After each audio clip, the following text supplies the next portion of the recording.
Now, they did say, and I think it's a pretty telling line, that if he improved his weaknesses, that he wouldn't just be a very good IGL, he would be the perfect IGL for them to play with. And that he adjusts to his players around him, that he micromanaged way less when Flames and Nico came to the team. Remember, Flames was like a young star with crazy aim.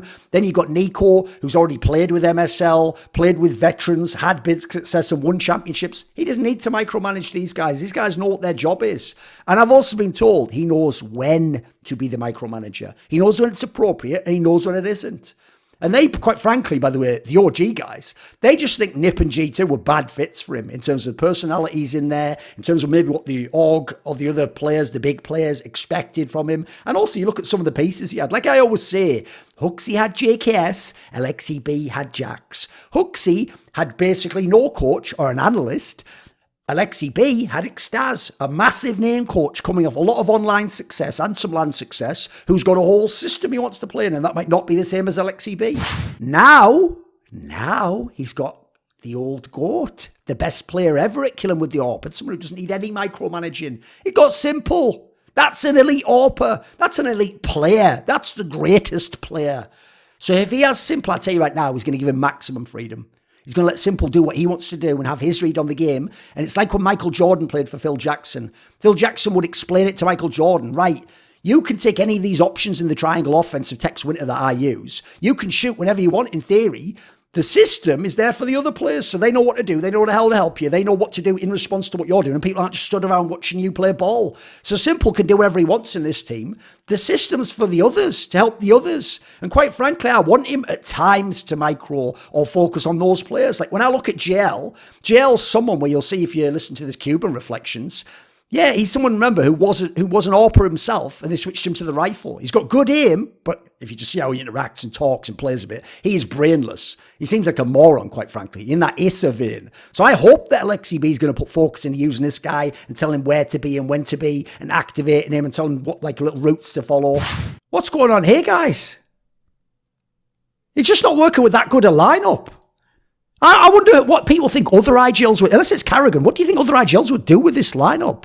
You think they'd win the tournament or something? By the way, because this is a team where they're speaking in English, they're a multinational squad, they're from all over the place, they don't have massive big names, they don't have a big superstar player, there's no top 10, top 20 player here. In fact, let's go do that right now. In fact, let's just quickly show you. In 2020, where's the superstar player for OG, by the way? Bear in mind, he's making semis, later finals, like top 6 team in the world. Let's go down and look here. Not a single one. Even at the bottom, you have JKS and Breeze and you have Crims and Henny and Brolan and Yuri and Hunter. These are all people in that Sirison. These are all in the teams that are beating you, mate. Look, the next year, by the way, 2021. Brokey at the bottom, Elise.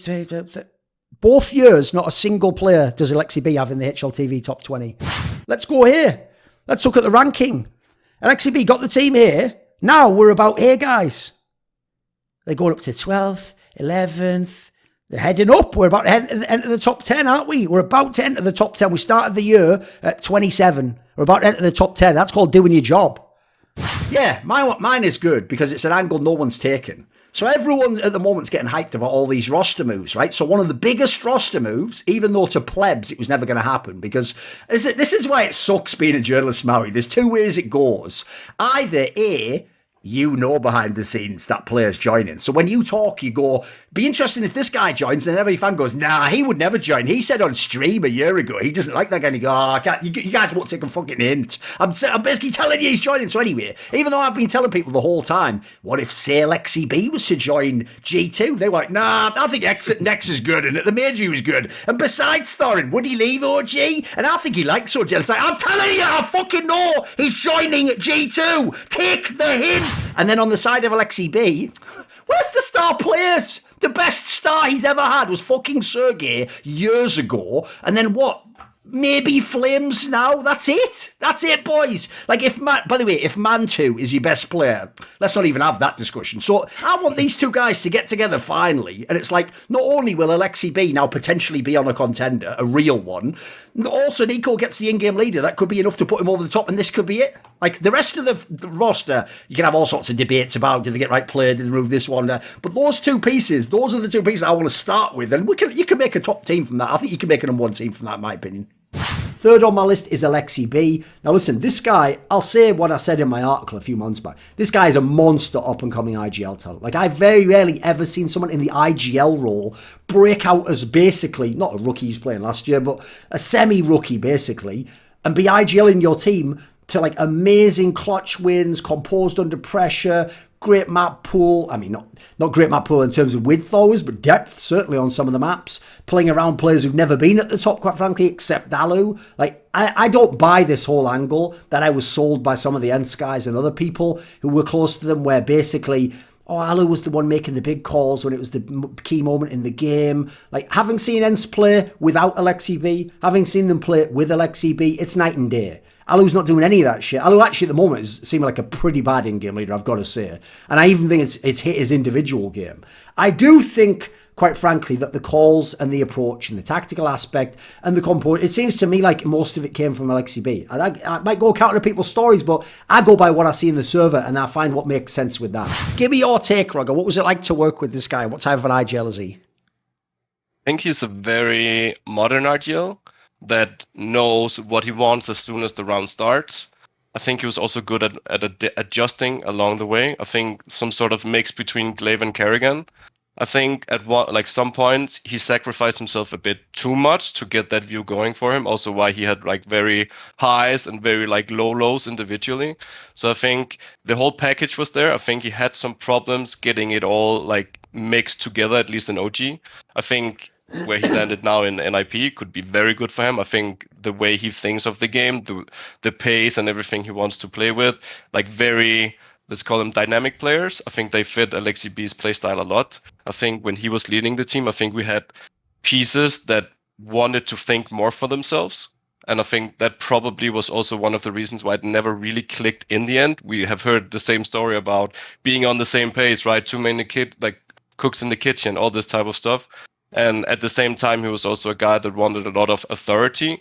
So it was also hard to kind of, let's say, digest it in a way where everyone felt comfortable and could move along the same direction and focus on winning. Because I think he is a very good in-game leader, but I also think the pieces around him was probably not doing their parts the best to make him look good either. And then mix in that I think he was also searching a bit for how he wanted to play on both sides. Like I think the T side, he was also very modern, like knowing the meta and everything.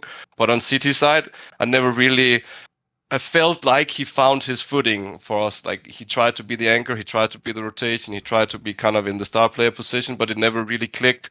Whether it was because of international teams or just seeing the game a bit different, I actually don't know to this day. But I still have some very good memories with him, and I really like Aleksib as a person. This is probably the biggest question of the interview, Alu, because how you answer this question will make all those people who either thought, like, basically they did that fucking thing where they split, like it's Team Aleksib versus Team Alu, and it's like, whoever I like, the other guy was the fucking piece of shit and was right, you know, that's what, you're right, that is what the fans did. This is the question, right? Because of the timing of when it happened, and that Aleksib was the in-game leader. So you said earlier in the interview, your strength is sort of like being a secondary caller, and like, you know, in the middle of a round, you say something from what you see, right? The perception from the outside, it's a bit like what's happened in the careers of Shocks and Nico, where sometimes they kick the in-game leader and they become the in-game leader. The perception is that means Alu thought Aleksib isn't that good in-game leader. I could be better, and so I'll basically just do his job. So I'm saying I'm better than Aleksib as an in-game leader. What would you say to this question? I would say like we have different strengths, but like, and Aleksib is a really good in-game leader. It's not about leadership.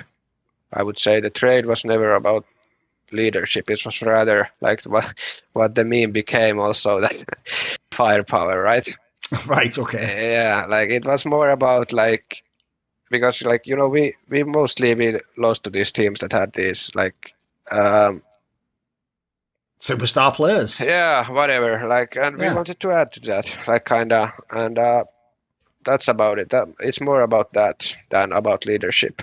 So getting Aleksib, I think, is a great pickup. This is a classic buy low, sell high move, regardless of what they paid for him, because no one else seemed to want him, but I think he can be a top 5 IGL in the game. He is a guy who has very strong qualities in an IGL. It's just, here's the problem. What he doesn't have amazing qualities for is just pure leadership, being a leader of men. Now, I don't mean for everyone, but I mean, if you look at some of the sort of more chill names he sometimes had in OG, sometimes he had an issue corralling those guys, then you consider if he has like a Nico.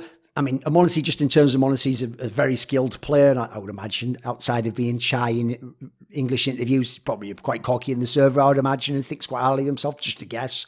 So you put him with Swedes, and or in a Dane who's worked in tactical systems, with tactical coaches, and with generally like good players but lesser names. I think this is a perfect scenario for this guy. This is like a better version of what OG was that could actually now potentially do something. Because I think, like football or sports, managers and coaches, I think there are two general types. There are the small club guys who work with the smaller players and they get the most out of everyone and get a system going. And then there are the guys whose strength is man management. You get the big star players, the Real Madrids of the world, the Man Cities of the world, and you work with those guys and you find a way to win and get the best out of the superstar player without him ruining the whole structure. For me, Aleksib is much more the former. He works with a bunch of nothing, a bit of string and an old fucking leaf, and suddenly he turns it into like, you know, a fucking sandcastle with like moat and like a drawbridge and like little fucking toy knights going up to it, and you're like, how did he make that? But meanwhile, you give him some super expensive toy that's really complicated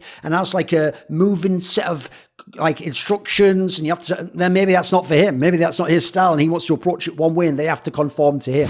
In this esports world, it can seem like everyone's against you, but I've always got the Skrilluminati, my Patreon community, riding with me, and it is thanks to the support of the following people this video and all of them on my channel are made possible: Matt, Pugnatio, Rajcula, Ahmed Hadjou, Frisky, Tosh, Jensen Goh, Animosity, Torin, Tobias Bernasconi. If you've ever watched my videos, you know now I'm going to give a massive shout out to Jerky's Minion, the main man. Do you want to suggest a topic or a guest for my content? You want teasers? Find out who the upcoming interview guests are. Maybe you want to ask me a question. I tend to answer them at length in my video AMA. Do you want to take part in one of those dinner discussions where we talk about what you're interested in esports? Well, if any of these perks or more appeal to you, put your money where your mouth is. Join the Skrilluminati today, where in the description box below is a Patreon link.